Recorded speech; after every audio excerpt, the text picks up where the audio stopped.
अदालत में समाअत जो है 11 बजे के बाद होगी। आज बेट के निशान का केस भी जो है डिवीज़न बेंच के सामने मुकर्रर हैं। हमारे पेशावर हाई कोर्ट के दो फाजिल जज साहिबान जो हैं समाअत करेंगे। हमने इंटरिम ऑर्डर के अगेंस्ट जो सिंगल बेंच ने वेरी किया था और वेकेट किया था, उसके अगेंस्ट हमने सुप्रीम कोर्ट से भी रजू किया है। वहाँ पे कल कार्रवाई मुकर्रर है, लेकिन अगर आज समाअत होती है और मुकदमा सुना जाता है और मेरिट पे डिसाइड होता है, क्योंकि अर्जेंट नौयत का है, तो इससे बहुत सारी कन्फ्यूजन जो है वो रफा हो जाएगी और मुकदमा वंस फॉर ऑल मेरिट पे डिसाइड हो जाएगा। लेकिन अगर खुदा न ख्वास्ता एडजर्न होता है किसी भी वजह से, तो फिर कल सुप्रीम कोर्ट में जो प्रोसीडिंग है वो फिर बहुत मायना रखेगी पाकिस्तान तहरीक इंसाफ के लिए। आज हमें यकीन है कि जो मुकदमा बेट के हवाले से डिवीज़न बेंच के सामने है, वो चूँकि हमारा केस इंतहाई आर्गुएबल, इंतहाई स्ट्रांग केस है, और हमें यकीन है कि आज अगर समाअत होती है तो हमें पाकिस्तान तहरीक इंसाफ को बेट का निशान वापस मिलेगा। शेर अफजल महमूद साहब, ये बताएं, जो कल फैसला आया था तहायात नाअहली से मुतालिक, इस पे आप क्या कमेंट्स करेंगे? तहायात नाअहली का जो केस है, इसमें इस हद तक हम इसको ज्यादती समझते हैं कि खान साहब की तो तहायात नाअहली भी नहीं है, लेकिन नाअहली हैं तोशाखाना केस की सजायाबी की वजह से।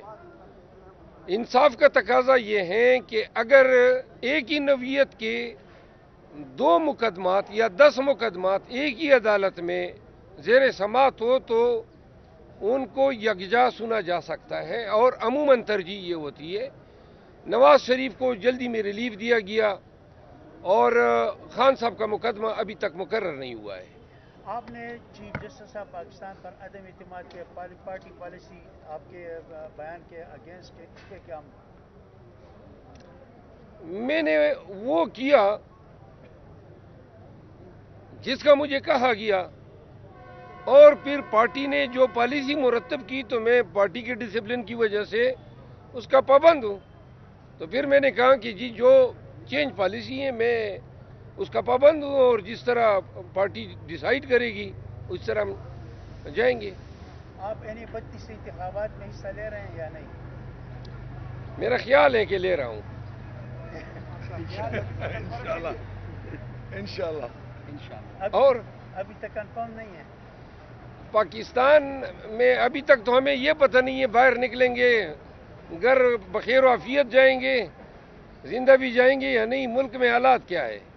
तो ना ये अभी देखिए ना, आप हाई कोर्ट आए हैं, ये इस तरह जब आप जाते हैं और हाई कोर्ट को नो गो एरिया बना दिया जाए, कितने नाके लगी हुई हैं इस पेशावर हाई कोर्ट के इर्द गिर्द। और मेरा ख्याल है कि honourable chief justice Ibrahim Khan को शायद इल्म नहीं है कि पेशावर हाई कोर्ट ने इसको नो गो एरिया बना दिया है। हर जगह पे पुलिस जो है, ये थाने नहीं है, ये बुनियादी हकूक की अदालत है। यहाँ पे इस तरह नो गो एरिया बना के मेरे ख्याल में कि ये पेशावर हाई कोर्ट की तवीन कर रही है केपी पुलिस। आप क्या समझते हैं कि सुप्रीम कोर्ट आपके पीटीआई के साथ जो दूसरी जमातों के साथ हो रहा है, आपके साथ किस तरह किया जा रहा है? आपका सवाल इंतहाई अबहाम का शिकार है, वाज़े करें। पीटीआई के साथ एक जैसा सलूक किया जा रहा है सुप्रीम कोर्ट में? किसी भी अदालत में पाकिस्तान तहरीक इंसाफ के साथ कानून के मुताबिक ट्रीटमेंट नहीं हो रही है। अभी आप ट्रिब्यूनल में देखें 100% अपीलें एक्सेप्ट हो रही है। मतलब ये है कि 100% ये सारे फैसले गलत थे।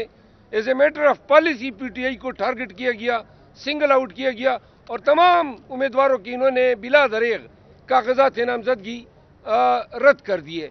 मेरे कागजात नामजदगी मज़हब का खेज बात है, पेशावर में मेरे 6 हम नाम शेर अफजल नाम के, उनके वाटर सप्लाई के बिल मेरे खाते में डाल दिए कि जी इसने बिल नहीं दिया है।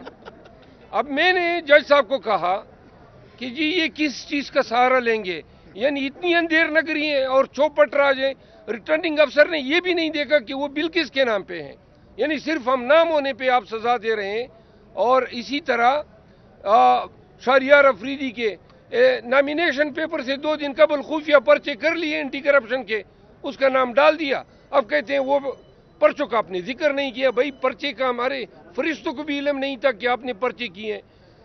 مسئلہ یہ ہے کہ کسی ایک ریٹرننگ آفیسر پہ اپنے اختیارات کے ناجائز استعمال پہ کوئی جرمانہ لگا. لوگوں کی آنکھیں تو تب کھلیں گی نا، رول آف لا تب ہوگا. یہ اپیل ایکسیپٹ ہو کے کاغذات نامزدگی بحال ہونا انصاف نہیں ہے. جنہوں نے غلط کام کیے ان کو سزا دیں، ان کو کڑی لگنی چاہیے ایسی ریٹرننگ آفیسر کو، ان کو جیل جانا. یہ فراڈ کیا انہوں نے الیکشن کے پروسیس میں.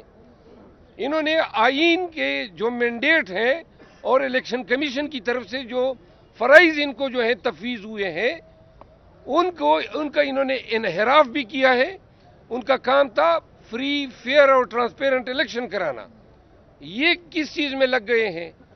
پی ٹی آئی کے کاغذات نامزدگی جو ہیں امیدواران کے، انہوں نے تمام تقریباً ریجیکٹ کیے. تو لہٰذا 2 ریٹرننگ آفیسر کو بھی اگر سزا ہو جاتی، کوئی جرمانہ لگ جاتا، آگے ابھی اور کام ہونے ہیں. انہوں نے ابھی پولنگ سکیم کے ساتھ مذاق کرنا ہے، انہوں نے ابھی ڈیوٹیوں کے ساتھ ایک ہیوک پلے کرنا ہے، انہوں نے ابھی اور ڈرامے کرنے ہیں. اگر ان کو لگام نہ ڈالی گئی ریٹرننگ آفیسر کو، ہائی کورٹ نے اور ٹریبیونل نے ان پہ چیک نہیں رکھا، تو انہوں نے آگے 8 فروری تک بڑے بڑے ڈرامے کرنے ہیں. تو لہٰذا اس کا واحد علاج یہ تھا کہ ان پہ جرمانے عائد ہوتے. انہوں نے ان کے تمام آرڈرز جو ہیں ہائی کورٹس نے اڑا دیے. اور بھائی ایسے آرڈر کیوں کیا آپ نے؟ اور صرف آرڈر اڑانے سے ہماری دادرسی نہیں ہوتی ہے. لوگوں نے وکلاء انگیج کیے ہیں، کوئی ہنگو سے آ رہا ہے، کوئی دیر سے آ رہا ہے، کوئی چترال سے آ رہا ہے. خام میں آپ نے لوگوں کو تکلیف میں مبتلا کیا. پھر کمپین لوگوں کی آپ نے خراب کی.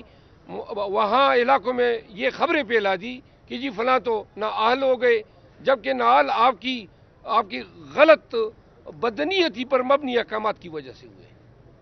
عدالت میں سماعت جو ہے 11 بجے کے بعد ہوگی. آج بیٹ کے نشان کا کیس بھی جو ہے ڈویژن بینچ کے سامنے مقرر ہیں. ہمارے پشاور ہائی کورٹ کے 2 فاضل جج صاحبان جو ہیں سماعت کریں گے. ہم نے انٹرم آرڈر کے اگینسٹ جو سنگل بینچ نے ویری کیا تھا اور ویکیٹ کیا تھا، اس کے اگینسٹ ہم نے سپریم کورٹ سے بھی رجوع کیا ہے. وہاں پہ کل کارروائی مقرر ہے. لیکن اگر آج سماعت ہوتی ہیں اور مقدمہ سنا جاتا ہے اور میرٹ پہ ڈیسائیڈ ہوتا ہے، کیونکہ ارجنٹ نوعیت کا ہے، تو اس سے بہت ساری کنفیوژن جو ہیں وہ رفع ہو جائے گی اور مقدمہ ونس فار آل میرٹ پہ ڈیسائیڈ ہو جائے گا. لیکن اگر خدا نخواستہ ایڈجرن ہوتا ہے کسی بھی وجہ سے، تو پھر کل سپریم کورٹ میں جو پروسیڈنگ ہے وہ پھر بہت معنی رکھے گی پاکستان تحریک انصاف کے لیے. آج ہمیں یقین ہے کہ جو مقدمہ بیٹ کے حوالے سے ڈویژن بینچ کے سامنے ہے، وہ چونکہ ہمارا کیس انتہائی ارگویبل، انتہائی اسٹرانگ کیس ہے، اور ہمیں یقین ہے کہ آج اگر سماعت ہوتی ہے تو ہمیں پاکستان تحریک انصاف کو بیٹ کا نشان واپس ملے گا.